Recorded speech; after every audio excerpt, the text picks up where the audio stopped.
How's it going, everyone? Welcome back to the GSMC Chip Shot Football Podcast, brought to you by the GSMC Sports Network. I'm your host, Manny Maradiege, today on Wednesday, September 11th, to go over some more of the NFL headlines that we have on store for you guys today. A lot to get through, some injury updates from the 49ers and their running back, Christian McCaffrey. We're going to go through his latest status, what's going on with that calf injury, and whether or not it is something to be concerned with going forward. Then, after this past weekend, after their offense is disappointed, the Falcons and the Bengals, who is closer to reaching a breakthrough moment in Week 2, where both of them, I think, really need big wins to forget about their Week 1 performances, and also some more topics coming down the line as well. But before we get started, like I always do, I'd like to remind you guys, if you have any questions during the show, we want to hear about it. Any questions, comments, or opinions you'd like to share, we always make it known to you guys that your input and anything you have to say is a big part of what makes this show great. We thrive on your energy and insights. Whether it's a comment, question, or opinion you just have to share, don't hesitate to drop it in the chat.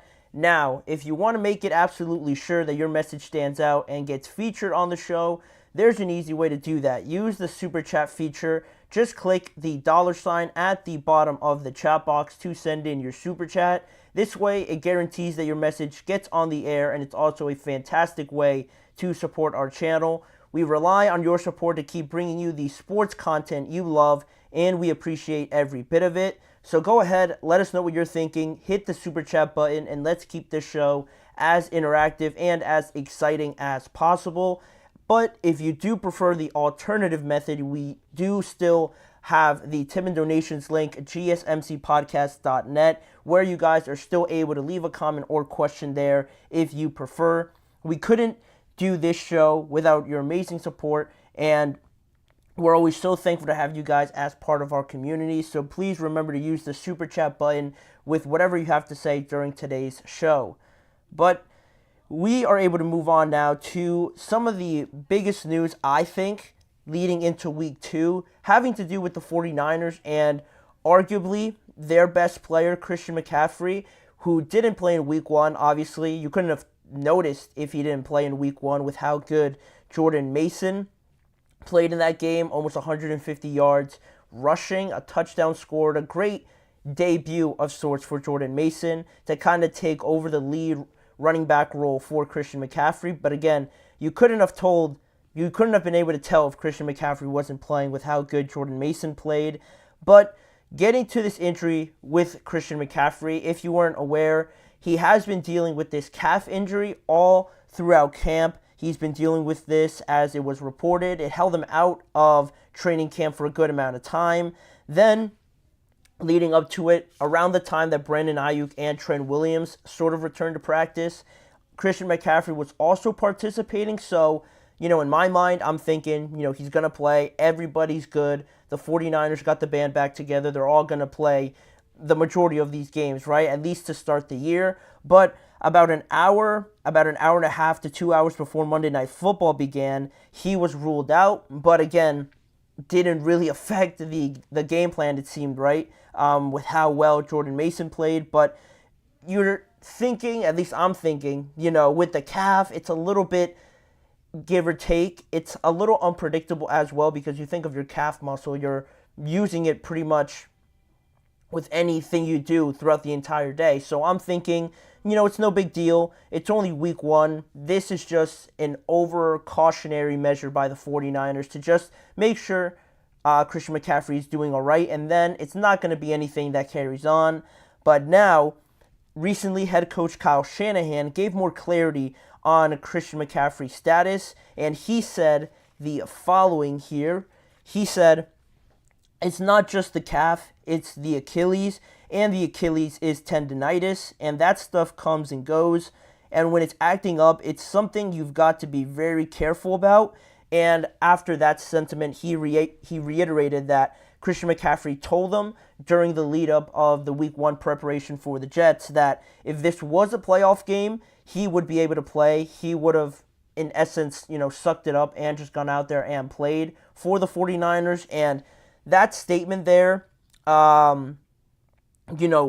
Christian McCaffrey telling him that he would be able to play through it if it was the playoffs makes me think back to just last season, right? If I can take you back there, one of their last couple games was with the Washington Commanders, I want to say, towards the end of the season, the regular season last year.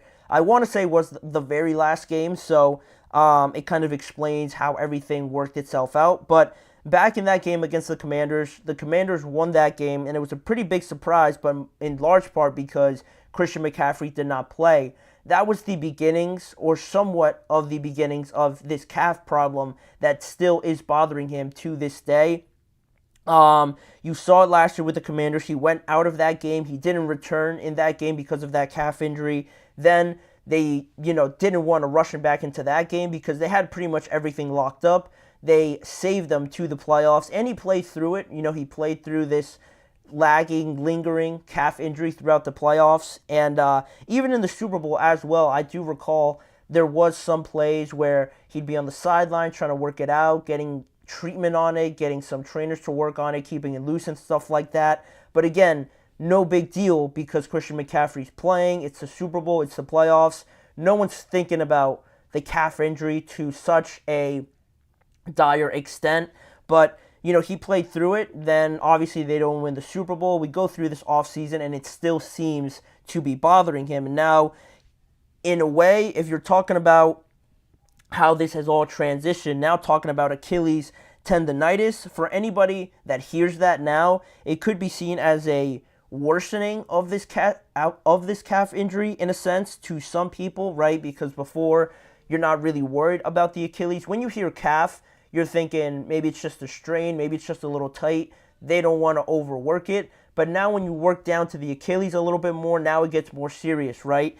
Essentially, with Achilles tendinitis, if not too many people are familiar with it, having this now be a potential problem for Christian McCaffrey, this could weaken the Achilles tendon, which could make it more vulnerable to tearing it completely, which would obviously lead to season-ending surgery for Christian McCaffrey. So that's kind of the thickness of the ice we're walking on right now, right? You can kind of see through the ice. You could potentially fall through and have this be a worst case scenario if you're Christian McCaffrey and you come back too quickly. But right now, it seems like the 49ers are staying patient with this. They're being cautious with Christian McCaffrey, obviously, especially now with how Jordan Mason played. I think they're in a good spot that, they are saving Christian, but now they're in a even better spot because they have a running back now that they can give the ball 28 times like he did against the New York Jets. And that's a very great thing to have.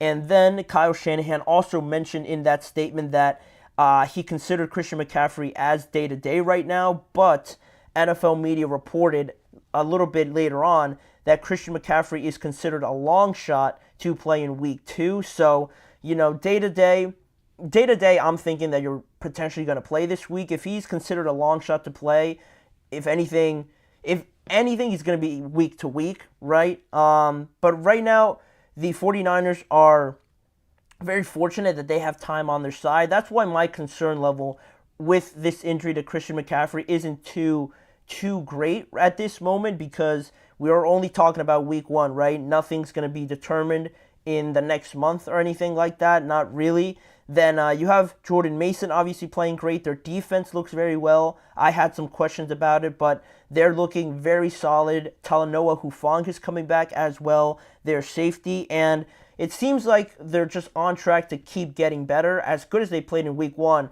somehow it looks like they can get better, a little bit sharper, a little bit more efficient. So that's a good thing. And if you do that all without Christian McCaffrey, I don't think there's a real rush to get him back with how everybody really started off the season very well. I mentioned it yesterday.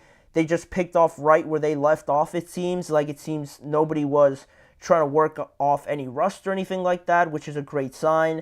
But talking about this injury, the calf, the Achilles, those seem to linger a little bit. You look at Russell Wilson and his calf injury. I'm not saying it's tendinitis or anything like that, but obviously Russ is older than Christian McCaffrey as well. But those things are something you don't take lightly.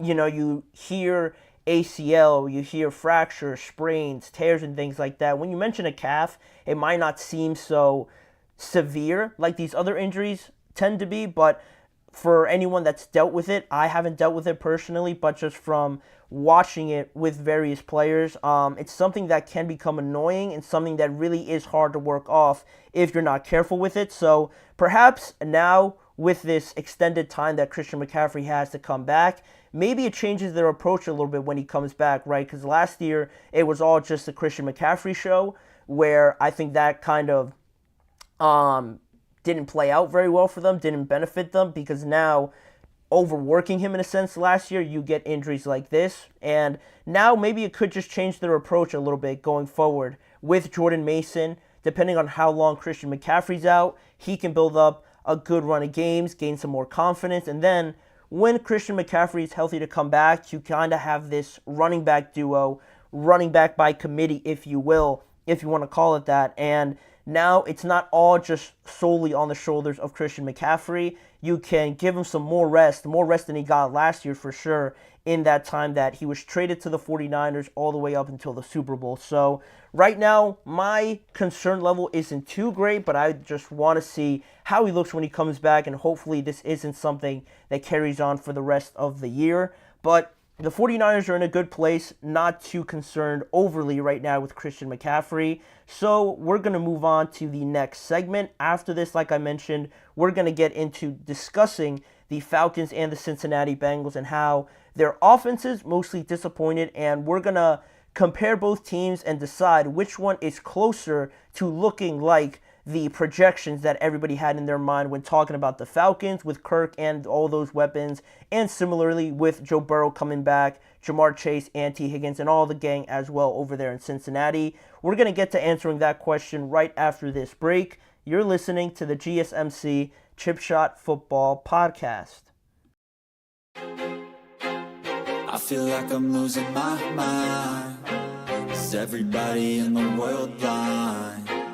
Please, Lord, give me a sign, a sign. I feel like I'm losing my mind. Is everybody in the world blind? Please, Lord, give me a sign, a sign. I wanna be the greatest. Everybody on the fake shit. I look around and feel like everybody is the fakest. I make this every day and I'm impatient, hoping one day I blow up from the basement. Statement, the top is so vacant. I don't hear shit that I think is amazing. Waiting for my day when I'm playing sold out shows for 1,000 faces. Hey, give me that crown, get in my way and to be put down. It ain't your place, all this my town. If I want that shit, then I'll get it right now. I'm losing it, the noose it fits. I'm losing shit, a stupid myth. You choose to live or choose to dip. You choose to fight or lose your grip and lose a gift. I feel like I'm losing my mind. Is everybody in the world blind? Please, Lord, give me a sign, a sign. I feel like I'm losing my mind. Is everybody in the world blind?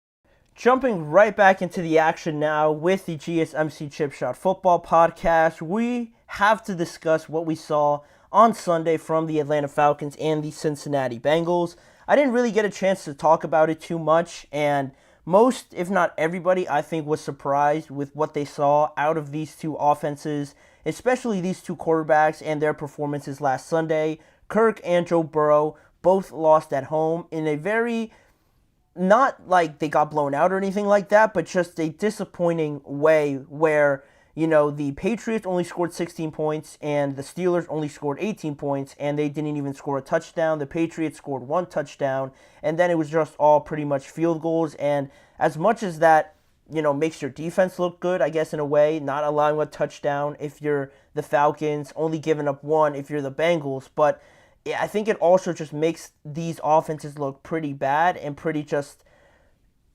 disappointing, underwhelming, I guess you could say. You know, there was a lot of hype building up from these two teams going into this year. Kirk, obviously, going in to replace Desmond Ridder. Now you have a quarterback, a capable one, to throw it to Drake London, Kyle Pitts, Darnell Mooney as well. Bijan Robinson, opening him up a little bit more and getting him to really enhance this offense. We saw a little bit of it on Sunday, but not the full extent. Then also with the Bengals, you know, Joe Burrow's coming back from his injury. Ja'Marr Chase is playing. He's not holding out. You didn't have T. Higgins, which was unfortunate, but regardless, just having Joe Burrow in there, based on his record when he's healthy, gives you good reason to believe that this team could do something special this year, and both of them did not get off to a very good start. Looking at both of them individually, Kirk Cousins was 16 for 26, 155 yards, a touchdown, and 2 interceptions, and Atlanta was shut out in the second half. They finished the first half with 10 points there with a last couple minute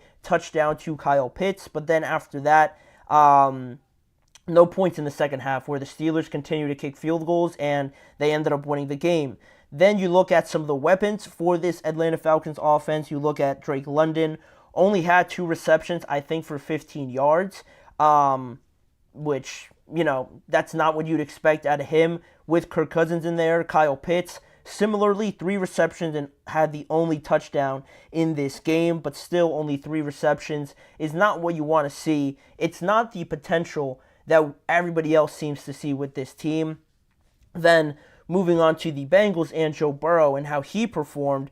Similarly, he was 21 of 29, 164 yards, no touchdowns or interceptions, and he also scored 0 points the offense scored 10 total points as well, similarly to the Atlanta Falcons. Ja'Marr Chase led all receivers with 6 receptions and 62 yards, which for him, you can consider it a bit pedestrian, but that's what number 1 receivers do. The Patriots defense is very good, but as much as it was for them trying to take Ja'Marr Chase away, it's not a terrible game, but I feel like, again, the Bengals play calling, the scheme, Joe Burrow as well, could have gotten him the ball a little bit more, or could have done more scheme-wise, game planning-wise, to get him in situations where he would get the ball a little bit more.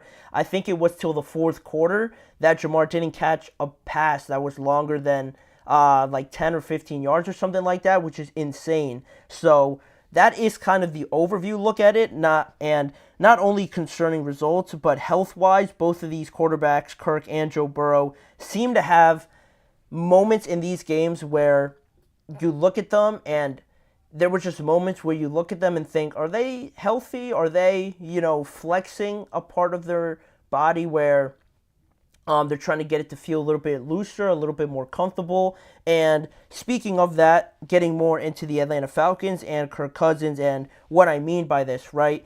If you watch the Atlanta game, I watched almost all of it. A lot of their plays were... A big talking point was that a lot of their plays were in either the pistol formation or the shotgun formation, and breaking it down even more specifically, 26 plays were run in the pistol formation and 22 were run in shotgun, and only one play in the entire game was run under center, and they ran the ball on 81% of their pistol formations. And also, you think of 81% and how many times, basically the entire game, that you were in the pistol formation. You're not under center, obviously. You're a little bit further back in those formations. With that being the case and running it basically the entire game, and even though you did run that formation the entire game, almost all the time you ran it out of that formation for good defenses like the Pittsburgh Steelers. The last thing you want to do is become predictable, and that's exactly what they did. For as good as Bijan Robinson was, and he still did his thing, he did finish with a pretty decent stat line, but once it becomes predictable like that, you don't give the Steelers any moments of, doubt or hesitation or any opportunity to overestimate or overestimate where the play is going. Everything is pretty much the same, has the same look, and that way they're able to almost, not really have to communicate too much or go through any progressions, because they know out of this formation you're probably going to run it most of the time, like they did on 81% of their plays in pistol. And not only that, you give this defense with Highsmith, Cam Hayward, TJ Watt, obviously, you give them a straight run at your quarterback, right? When you're under center, you kind of have a little bit more leeway to drop back, maybe roll out, bootleg it a little bit to either side, play action it, and get the defense to overcommit to the running back going the other way. In a pistol and in the gun formation, everybody is looking at you directly, right? Everybody knows you're 5 to 4 yards away from the center. They see the snap of the ball, and then, they pretty much just have a straight shot at you. You're not moving back there. There's no play action, so there's no any level of deception trying to trick this defense. And again, against high-level defenses, this is not going to work, and that's where I think the Falcons failed a little bit in their game plan. And off of that, why they ran so much out of this formation, right? You might be asking, well, why didn't they go more under center and incorporate it? Well, that's where the speculation over Kirk Cousins' mobility comes into play. Maybe he's not 100% where he can move that freely back there. Maybe there is still some hesitation or some doubt in that Achilles injury that he needs to be in the gun or pistol formation, to just be there, standing there, go through his progressions normally and not have to worry about moving too much. And maybe he just doesn't feel too sure on that Achilles just yet. And it is unfortunate because last year with the Vikings and Kevin O'Connell, another great play caller, there was a lot of plays under center when he started there. He had an incredible pace to the start of the year last year. He was performing very well, in large part with the play actions, rolling out and moving the pocket where it's not just a straight shot for some defenders to just run at him. And maybe that Achilles is not 100%, but Raheem Morris said after the game that he feels like Kirk Cousins is healthy. So, take it as you will. You make your own estimations on that. But it just was a little puzzling to see how the Falcons were very reluctant to change their approach and just basically run the same thing at the Steelers defense, and then it resulted in a couple interceptions. TJ Watt probably should have finished with like 4 sacks if they didn't take away a couple of them. And, it just was an uncomfortable day for Kirk Cousins on that standpoint. But then you look at the Bengals now, and there's a little bit more than just this speculation around Joe Burrow's health, right? It is a part of it, but there's more that I wanted to point out. No glaring displays of health concerns like I mentioned on the field, right? But for Burrow, it just seems like he just plays the first game of the regular season very bad. I don't know why. Going back to last year, they only scored 3 points when they played the Cleveland Browns, and he's 1-4 in the 5 season opening games that he has played in his career. And there's also still the context of everything, right? No T. Higgins, the loss of Joe Mixon, and also the run defense against Ramondre Stevenson was not that good to kind of help out this flat offense that you saw. And then going to the health concern a little bit that I wanted to bring up, we didn't see anything on the field like with Kirk, kind of just standing there, but there was this weird video that I did see this morning, I think it was like on ESPN or something, of Joe Burrow on the sidelines, kind of like flexing his wrist, just moving it a little bit, holding it a couple of times while he was sitting there or just right before he was out there on the field, right? It drew some concern there, but I don't know. I don't think we're talking about the first game of the season. I don't think that would flare up again, just right off of the bat, but who am I really to say? I don't have any medical information to kind of prove that, but I don't think it's something to worry about too much. But then the factors that I mentioned before, no T. Higgins, no Joe Mixon, obviously now, the loss of Tyler Boyd as well. This is where the biggest concern comes for the Bengals and their offense. The questionable depth that they have with really only having Jamar Chase, potentially only T. Higgins, and the rest of their weapons just not showing up in week 1, but I feel like this could carry on the rest of the season, right? You look at, with Jamar Chase drawing all the attention, obviously, right, on offense, all the other targets, their stats were 15 of 23 on completions to attempts, 1 turnover, and 27% of their catches went for first downs, and they only averaged 4.4 yards per target. Now, because of this, I'm not so sure that this team is going to get that much more talented, obviously, or that they're talented enough to run that same offense that they have been running. Because before, with this Cincinnati Bengals offense, Joe Burrow looked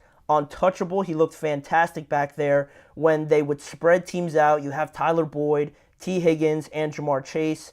And off of that, Joe was very good, and the receivers were very good to just get open a lot of the times. And not only has the talent kind of decreased a little bit from going from Tyler Boyd to JioSaavn or Irwin or these guys like that. It's only the first game. I don't know too much about them, but based on the comparison to the other receivers, you see a drop-off there.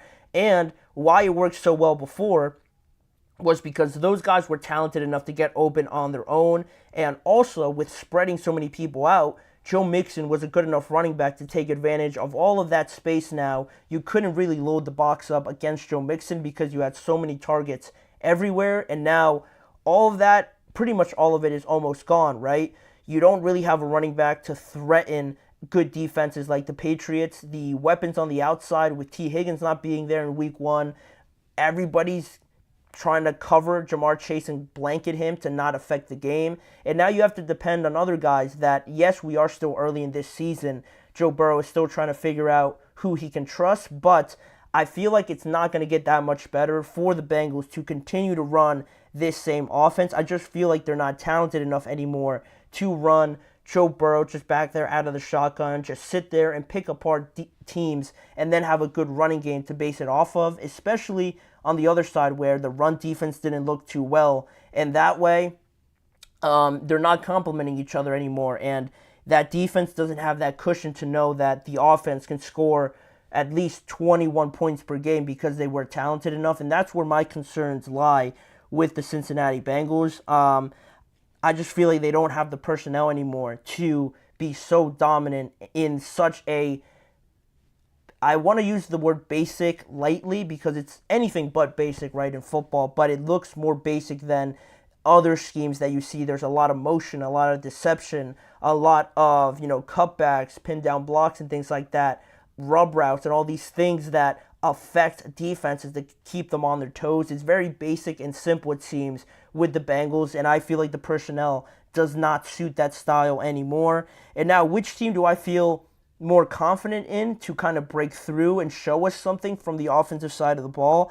I would probably say Atlanta is closer because they have the option of benching Kirk Cousins. It sounds crazy to say, but if he's not 100% and he is really holding back the offense that much, you do have Michael Penix there, who's younger, obviously can move a little bit better, and having him back there with those physical abilities that Kirk might not have right now, you at least have the option to change that, whereas with the Bengals, it looks like they're stuck in their same ways if they don't change their approach. If they're stubborn from the approach of changing who they are, their identity, their scheme, then the breakthrough is not going to come at any point because they're just going to keep running the same thing, hoping that something changes. But I feel like they're in a weird spot right now where those guys, the Irwins, the JioSaavns of the world, have to play a lot better. And I just don't know too much about them to know that they're capable of playing up to the levels of like a Tyler Boyd or something like that. T. Higgins is going to come back, which is good. But, we'll see where they are in week 2 if they change anything to their approach. The Falcons at least have that option, so we will see. Hopefully they play a little bit better. Both have tough matchups. The Falcons are playing the Eagles. The Eagles are going to score a lot of points, so the Falcons have to keep pace. And also the Bengals are playing the Kansas City Chiefs, and we saw how good both of those teams looked in week 1, so they have their work cut out for them. We'll see how they fare in week 2. But now, moving on to the next topic, 3 new topics still to get to on today's show. We have Aaron Rodgers going over the loss of the 49ers on week 1. What did he feel went wrong, and what are some possible solutions that I look to for the New York Jets to try and solve to get back on the winning track in week 2? Stay tuned to find out my thoughts on that right after this break. Looking for your daily fix of sports talk without having to pay for it? GSMC Sports Network is available on YouTube. Just search GSMC Sports Network. Get your fix of daily sports talk shows on YouTube, absolutely free. NFL, college football, NBA, MLB, MMA, UFC, fantasy football, and so much more.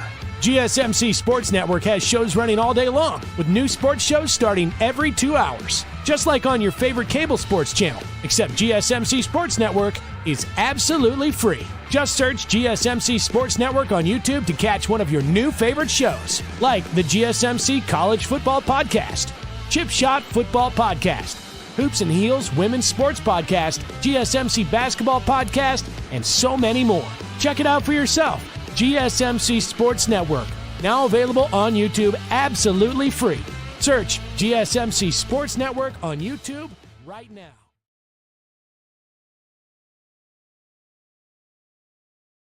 We are back here on the GSMC Chip Shot Football Podcast to talk a little bit more of the Monday Night Football game that we just saw.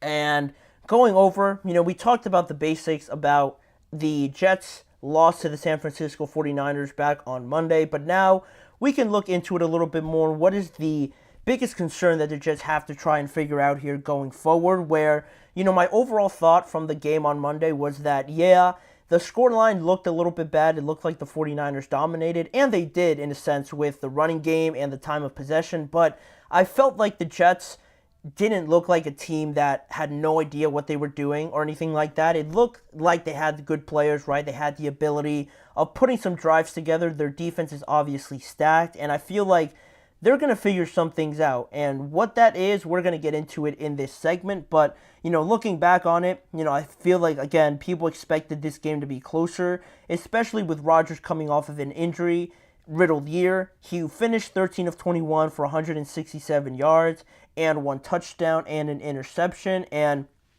looking at this game now, I mentioned it yesterday how it was a reality check for the New York Jets going up against the 49ers, because obviously the 49ers are the standard in the NFC conference, at least. This could go to the NFL, on a more league-wide basis, but this just gave the Jets a good look at what a real contender looks like, how they play like, what their defense is like, and just the game planning in every aspect of a true contending team. Now the Jets know what level they have to reach at least to compete with some of these teams, right? Because as good as the 49ers are, all the other teams in the conference, in the AFC, there's a lot of good teams there as well. You could face the Texans, the Ravens as well.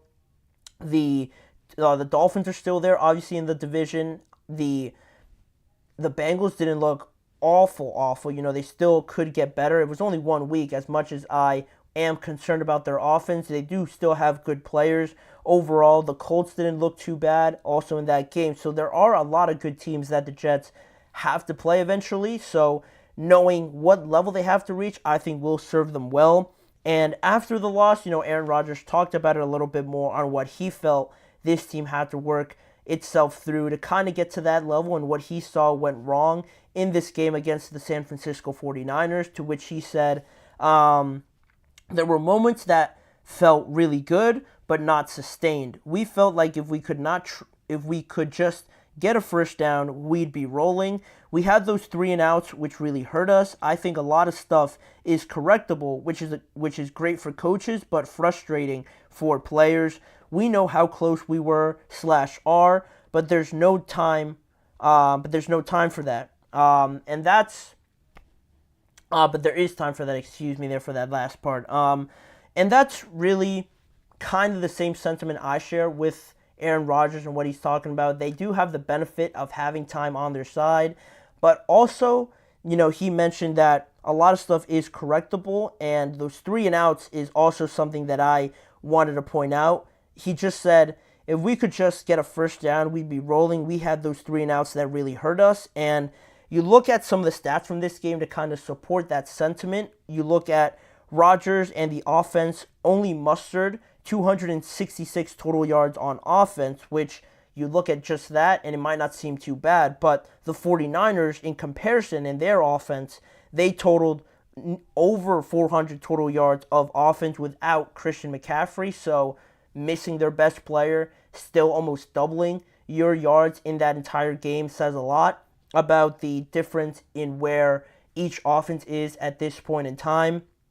The biggest talking point also, I feel like, was the time of possession. The Jets had about 21 minutes and 20 seconds of possession of the ball in this game, which was the lowest time of any of Aaron Rodgers' 26 career starts. That's the lowest amount of time on offense he has been able to have the ball. And it just emphasizes the dominance that the 49ers had again in that game with the way they were able to run the ball. They were able to dominate on defense, going back to those 3-and-outs. As much as the 49ers were doing good on offense, if you can go back and forth with them, it doesn't really affect you too much. But when Rodgers is mentioning those 3-and-outs, and then I think it was from the second quarter or potentially the third quarter on, once the 49ers took the lead essentially, they just got into all of their sets. They knew exactly what they were running. They were very efficient, very accurate with everything, and they just took off from there. The Jets never really caught up after that point, and the possession of the ball went a lot to do with it. The offense remained cold for the 49ers, or for the Jets, excuse me. They came into this game still trying to figure a couple things out. Mike Williams only played 9 snaps, and the offensive line couldn't get anything going for Breece Hall as well. Rodgers was a bit inaccurate at times with a couple of placement on his throws, but overall, I thought he looked solid. I thought that some of the drops that these guys had didn't help him too much, but that is and can be correctable going forward. The defense is better than this performance. Obviously, Hassan Reddick's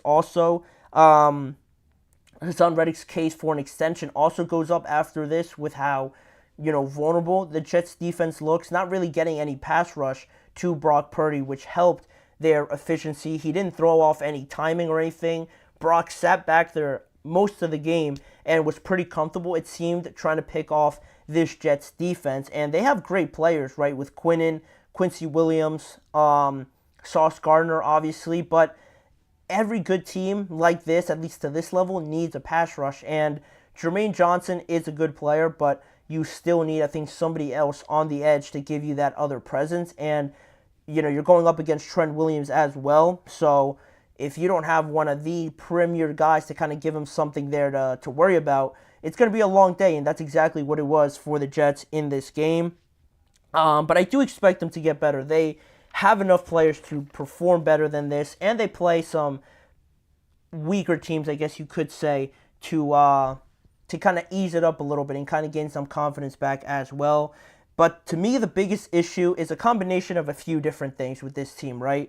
It was the time of possession, the game planning, and just how they really lacked playing complementary football with their offense and their defense as well. And that's in large part, obviously, with how well the 49ers played. But while the offense still needs to get better, keeping the ball through the run game with Breece Hall and the wide receivers just getting open outside of Garrett Wilson, I mentioned those concerns yesterday. Garrett looked great. Garrett, early with Aaron Rodgers, made some good connections. I think that drive that they scored a touchdown, they might have connected on 3 straight or 4 straight passes or something like that. That looks like a strong connection, but Allen Lazard, had a couple drops, didn't really get into the ebbs and flows of everything. Mike Williams, I mentioned, only played 9 games, and then outside of that, you have Xavier Gibson, who is a nice player, but I don't think he really affected the game at all. So you need some of the wide receivers to give you more than just Garrett Wilson can give you, because just like Jamar Chase, teams are going to take him away, and then who's going to step up for this Jets team and a 40-year-old quarterback that needs help at this stage in his career to kind of, give you what everybody's hoping that a quarterback like Aaron Rodgers can provide for your team. Similarly, with Breece Hall, this offensive line looked pretty decent in pass blocking, but run blocking, Breece never really found any momentum early outside of that drive where he scored the touchdown. And then, like it typically goes, you go behind and you kind of abandon the run game. And Breece can get involved in the passing game, but, you need that run game a little bit to kind of keep the defense on their toes. The 49ers just sat back most of it and forced Aaron Rodgers into these tough, tight throws where they had great coverage because they knew that the Jets were just not going to run the ball anymore. So they were able to kind of game plan, anticipate these passes, and make it even harder for Aaron Rodgers. And also, with both of those factors coming into play, it comes just down to the fact that with both of those things just not working, you find yourself in a lot of 3rd and longs. With a 40-year-old quarterback, again, it's not a situation you want to be in. It's not to discredit Aaron Rodgers or anything like that. He's only going to get better from this point on. But this team is supposed to work and supposed to be really good because Aaron is a good quarterback, but no good quarterback, unless you're in the prime of your career, and your Patrick Mahomes at this point is capable enough to go out there with only one good wide receiver, no running game, and just not really trusting the other weapons on their offense.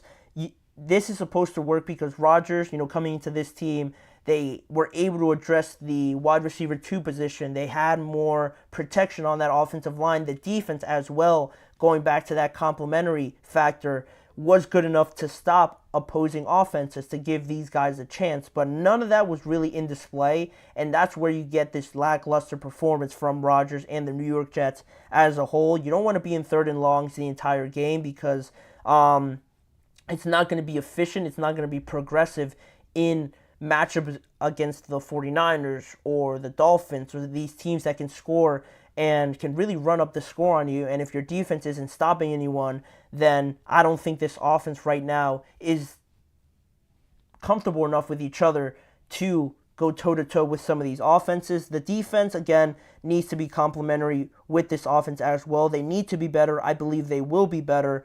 And they just need to get the ball back to Aaron Rodgers, essentially, because this is supposed to be the most reliant. They're supposed to be the more reliant side of this football team because they've been together. They brought basically everybody back, and it just was absent in this first game as well. You can't rely on Aaron Rodgers to score every drive at this stage of his career. It's not sustainable for him to carry the pressure of the entire organization as much as he's already doing it with how much he's talking, with how much stock is being invested in him to, pretty much carry this organization on the field.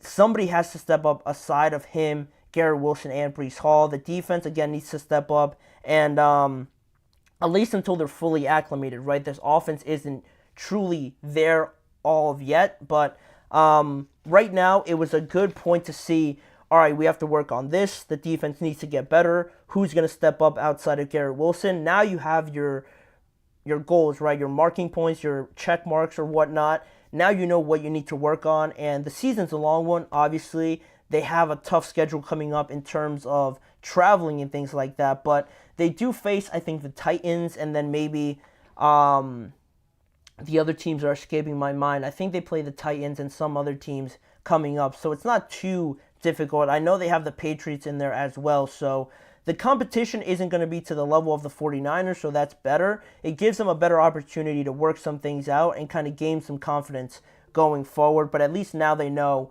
where they need to be. But in terms of talking about where we need to be as a show, we need to move on to the next segment now, talking about my picks at the best rookies that impressed me the most after week 1. We're going to go through 5 through 1 in that order and just talk about some of the young guys that really impressed me overall in week 1. Xavier Worthy's on there. A Steelers player's on there. Jaguars players are also featured on here. We're going to get into all of that when we return after this short break.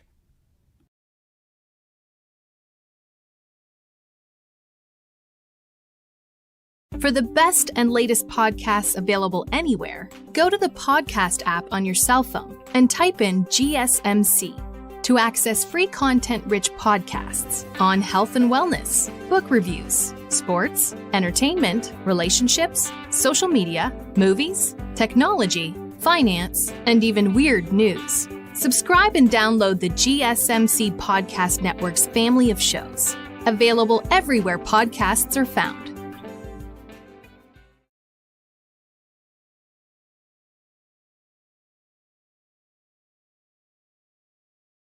Jumping right back into the action now on the GSMC Chip Shot Football Podcast, we look at my top 5 best rookie performances from week 1. It was kind of hard to pick. There was some other players that I was pretty impressed with outside of these top 5 that I decided to kind of shorten this list down to. But, I think these guys really made the difference in some of their games. And just jumping straight into it now, starting with the number 5 spot, I actually have the tackle from not the San Francisco 49ers, the tackle from the New Orleans Saints, that being Talaise Fuaga, their rookie right tackle for the Saints. Like I mentioned, there were some issues with this position, right? If you follow the Saints at some point this year, you know that Ryan Ramczyk was pretty much done for the entire year with his injury, and also they didn't re-sign Andreas Pete. So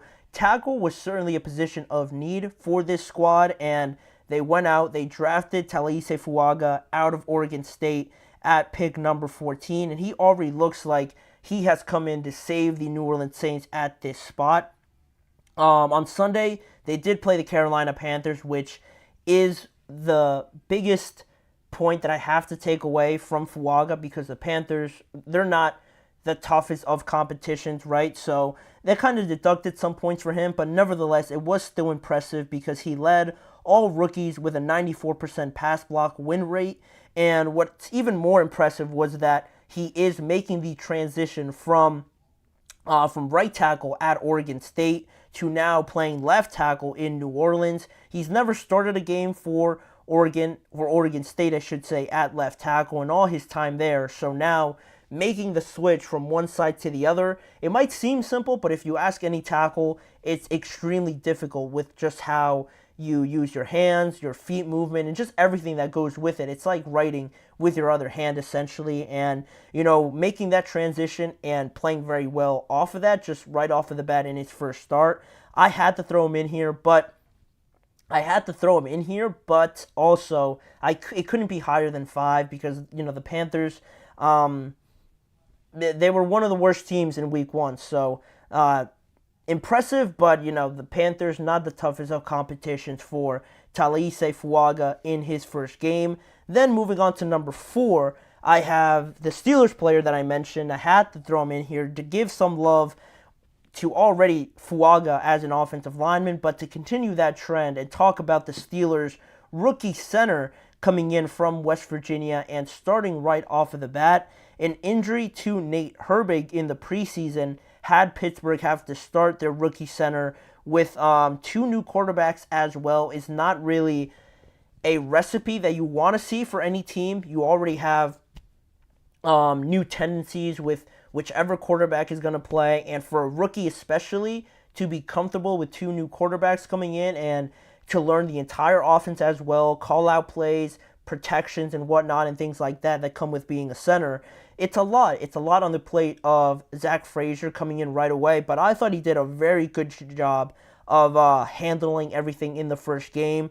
There were those issues with the snaps still from preseason, right? You saw the fumbles that Justin Fields and Frazier had in the preseason, which I feel like everybody freaked out about or over freaked out about in the preseason. But again, now in the regular season popping up, now's the time where you can freak out because that just can't happen in the regular season. So they have to figure that out, honestly.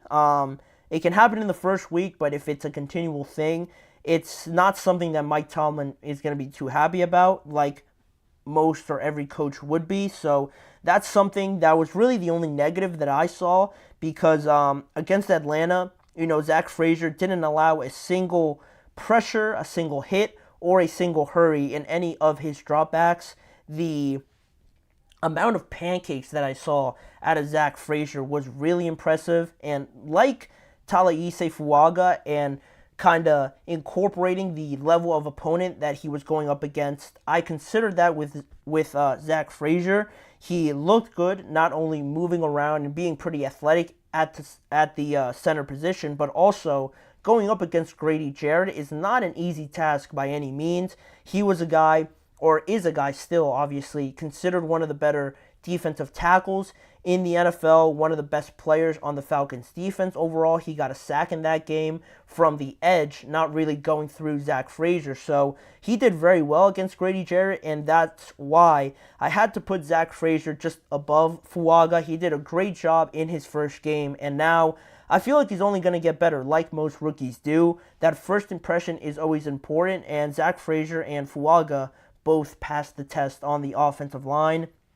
Then, moving into number 3, I have the Jacksonville Jaguars rookie wide receiver, Brian Thomas Jr. coming in here at number 3 because they were definitely needing some more X-factor, game-changing talent at the wide receiver position, and I think that's what any team was going to get with Brian Thomas, because I really liked him coming out of LSU. I always thought in this process of the draft and the combine and everything, I always thought that if Malik Nabers wasn't at LSU, Brian Thomas would be looked at so much greater. There would be so much value more to Brian Thomas, and potentially his stats could have been even crazier.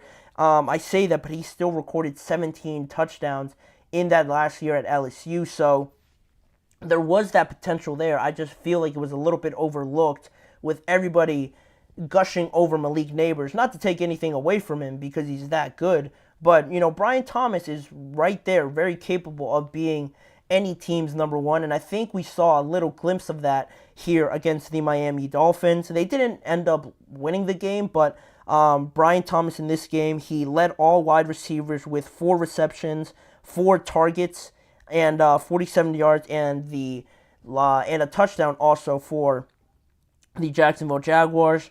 For the Jaguars passing game, that was virtually non-existent. I think him kind of showing out is more of an indictment against their offense, really, than it is, not being impressed with just 4 receptions for 47 yards. It might not look impressive, but in the context of how well the entire offense did in the passing game, I think that's very good to kind of stand out like that, and his touchdown was certainly a big one at that point of the game for the Jaguars as well.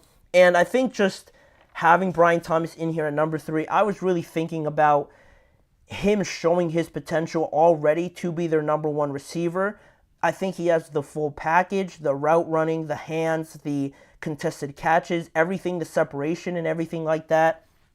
With the pressure that he just has, trying to step into this light of essentially replacing Calvin Ridley, with having that pressure on his shoulders and already showing some potential that he is very capable of doing that. I was very impressed with that and had to put him in at the number 3 spot. But then at number 2 was a guy that I've been on this show talking about, very big fan of him, the Eagles defensive back Quinyon Mitchell. I thought he would play more in the slot to start off, but against the Green Bay Packers, I saw a lot of him on the outside corner position opposite of Darius Slay. And in that game, he had 2 pass breakups, 5 tackles against the Green Bay Packers, which do have a good group of wide receivers. You saw it on display with Jalen Reed, Romeo Doubs, Dontavion Wicks, and Christian Watson. I think Watson was the only one that scored,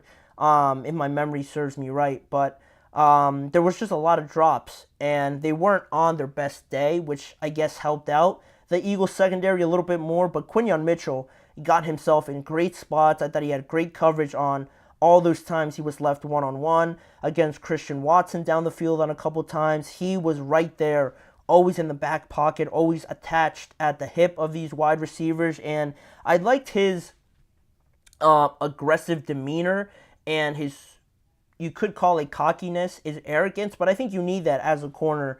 And he was very good at doing that, very aggressive at the point of attack when any throw came his way. Of course, there were some passes caught on him. He is still a rookie, but overall, I like the character that he brought, the performance as well. I think more and more he's going to stack this up. And usually also with young corners, I mentioned this aggressive nature to him. A lot of times they get called for holding or defensive pass interference or anything like that. I didn't really see any of that in his game, which again gives me more reason to believe that Quinyon Mitchell, one of the biggest steals, if not the biggest steal in the first round for the Eagles, to have him opposite of Darius Slay is a great duo to have in 2024. And then lastly here, to go over the best rookie performance, I think undoubtedly it has to be Xavier Worthy. In that game against the Baltimore Ravens, he had 2 touchdowns in his first game.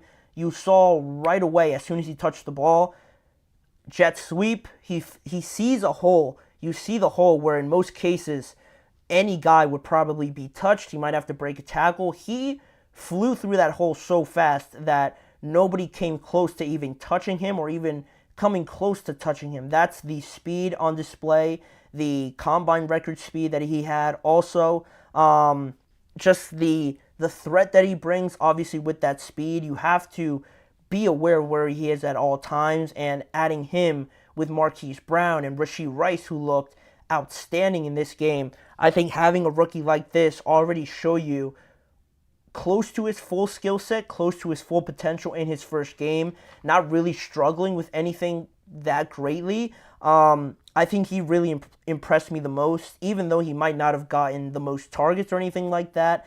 I think the impact that he brings to this Super Bowl winning team already has left me the most impressed out of anybody already. That's why we hold the Chiefs to such a high regard already. They look so much better than they did last year. So Xavier Worthy is the best rookie performance out of any rookie in Week 1 in the NFL. Leave your guys' thoughts on what you think of my list, and also provide any insight on any disagreements or comments that you'd like to make on that list. But that's not the last list we're going to talk about. I have one more thing that I wanted to bring up here, a panic rating for a couple of these 0-1 teams after Week 1. We look at about 8 of them, 7 of them if we have time, and we go through my level of panic that I have in this team after losing in Week 1 and their circumstances and everything. I'll give those out and I'll reveal those when we return after our last break, coming up in just a few seconds.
Thank you for joining me here on the last segment of today's show. Some more of rankings, some more lists that I wanted to bring you guys just based on my opinion. This sort of panic rating that I don't want to say I developed it, but I wanted to bring it to you guys here based on some of the teams that unfortunately lost in Week 1, and going through my level of panic with each team based on any injuries, on how they looked, on any sort of factors like that that kind of affect my level of panic in them already after Week 1. We got a couple teams that I'm going to get through here, hopefully if we have enough time to get through all of them. But with that being said, the first team I have on here, the first team that I have to talk about is the Green Bay Packers. The Green Bay Packers, my panic rating for them is obviously, as you see, a 6 out of 10, because without Jordan Love and the fact that they're going to have to start Malik Willis is the biggest reason that I'm a little bit more concerned than about neutral with this Green Bay Packers team. They dodged the bullet because Jordan Love didn't go on IR. If he went on IR, he was going to miss the next 4 games. So he should be back relatively sooner than I think most people realize. Matt LaFleur and Jordan Love are keeping the options open to even playing this week, but in my opinion, I feel like he might miss definitely this Colts game, but he could potentially miss the second game at Tennessee right after that. He should definitely be back for the Minnesota Vikings game at home, but to me, I don't think it's likely that he plays in just the next game after this injury against the Colts, but also I wouldn't think it's too smart to throw him back out there if he's not 100% to rush him back or anything like that. So I'm looking at that as some of these reasons why I have a higher rating of panic, because with how good the Colts looked, with how good the Titans looked outside of, the last couple of drives there where their offense didn't do anything and just gave the game away, their defense looked relatively solid as well. I'm not confident at all, really. sorry to say, in Malik Willis at this point in time because he just got traded there.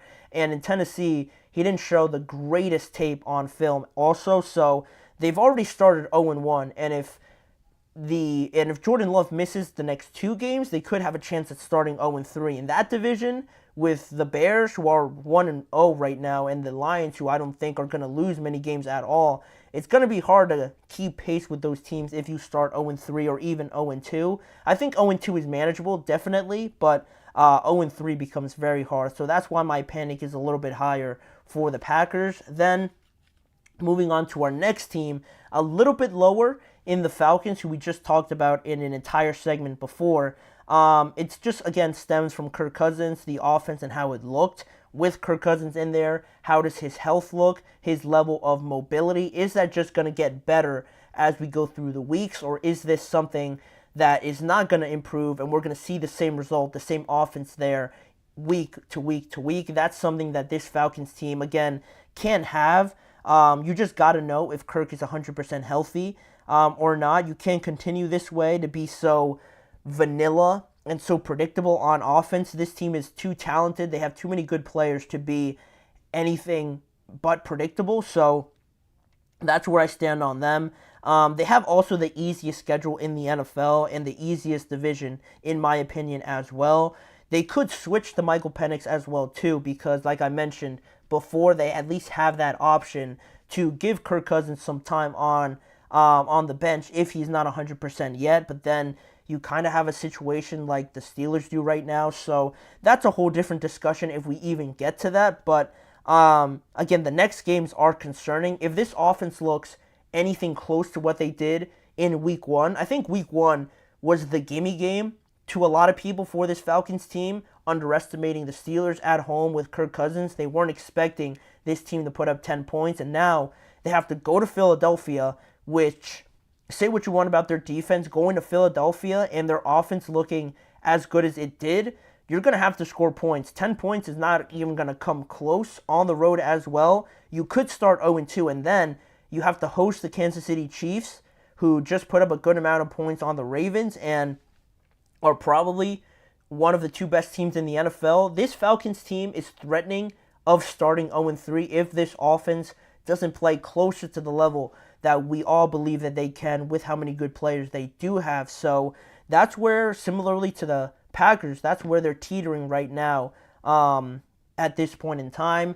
Then, again, very similar, just talking about the Falcons. Now we're moving to the Bengals. Same rating because they are very similar in their circumstances. Burrow, whether or not that wrist is 100%, I feel like it is, but it's still going to be a question going forward.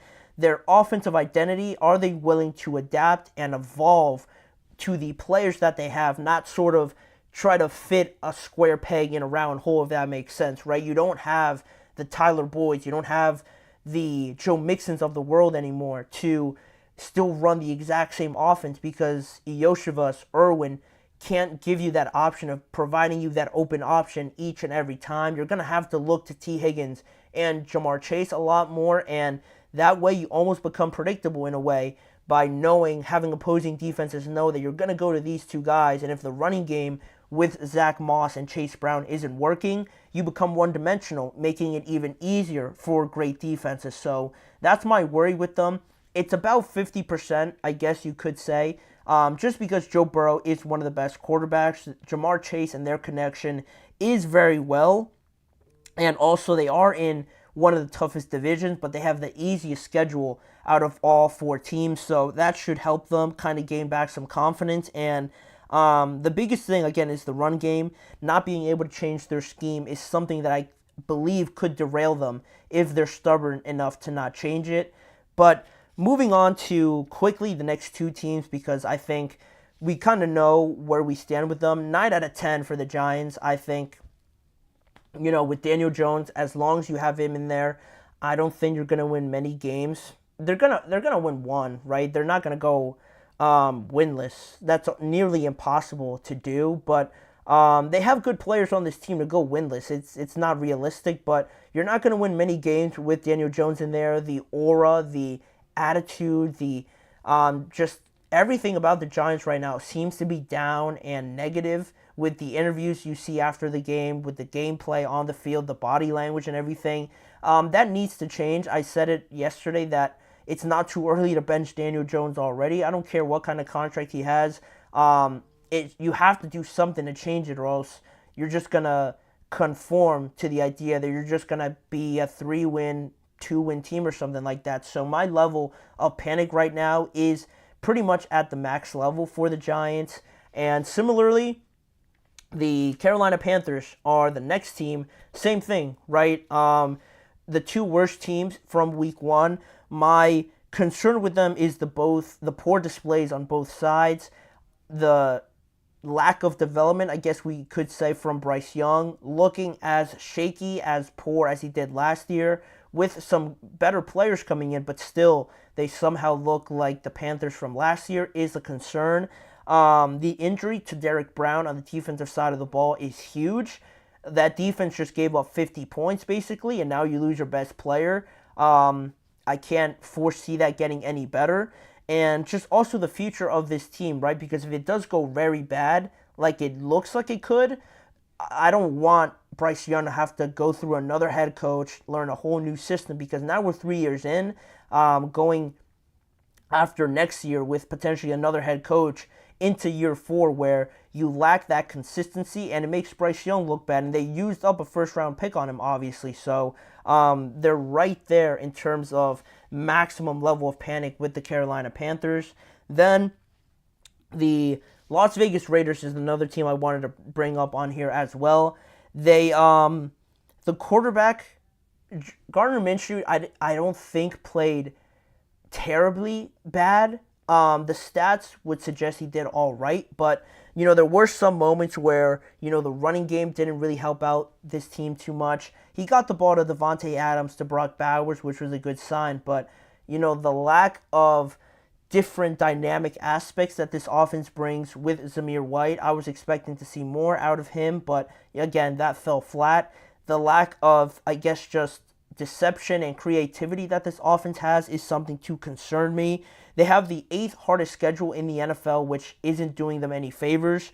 If the record doesn't improve, then do you switch quarterbacks? And if you do switch quarterbacks, is Aiden O'Connell going to play better individually than Gardner Minshew? Which, if it goes the wrong way, then you have this quarterback carousel problem, right? Everybody loves saying that if you have 2 quarterbacks, you really have no quarterbacks, right? And whether it is true or not, I've heard it too many times, and it's going to be true in this situation with Gardner Minshew. If they don't get the offense at least clicking a little bit more, looking a bit more dynamic to help out this defense, which is good. I want to believe they do have good players, but also their run defense didn't look great, at least in this first game. Allowing J.K. Dobbins to run for almost 130 yards isn't great, obviously, so that is something they have to figure out because they have good players on their team. Then the last team I want to bring up here is obviously the Cleveland Browns. We talked about them enough, really, with Deshaun Watson. My level of panic in them is at an 8, just because the expectations of this team, and I think out of all these teams in the AFC North, they potentially look the worst.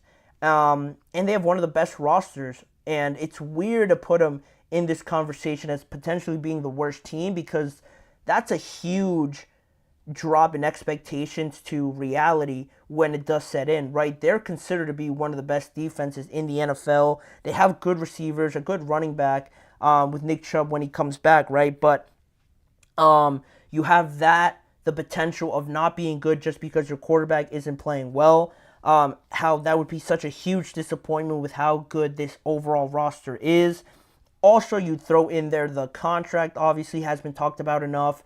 What the Browns gave up to acquire Deshaun Watson for him to perform like this is also not doing them any favors and just adding to that huge disappointment if it does come to it, worst case scenario.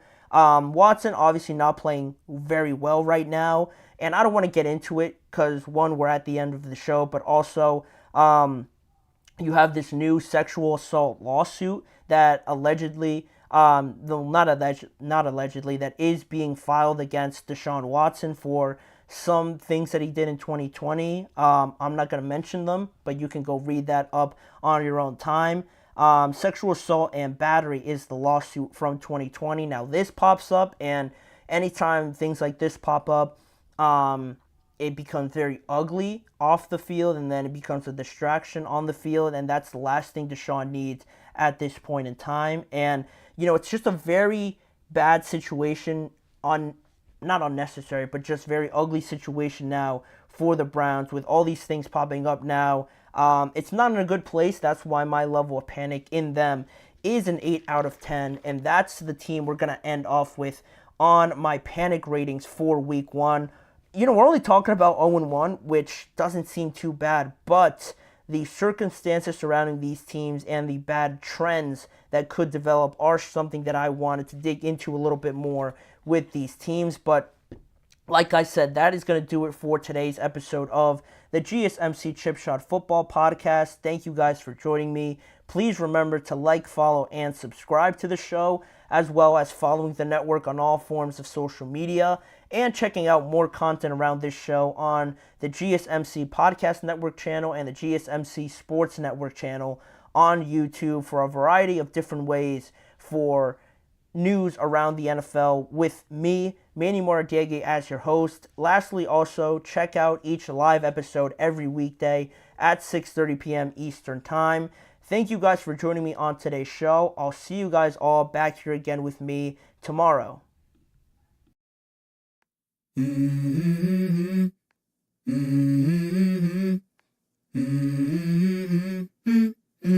Let's go. I wake up to a little bit of drool on my pillow, feel like it's gonna be a bad day. Yeah, I'm tired of shit, and the coffee ain't hit yet, damn ain't that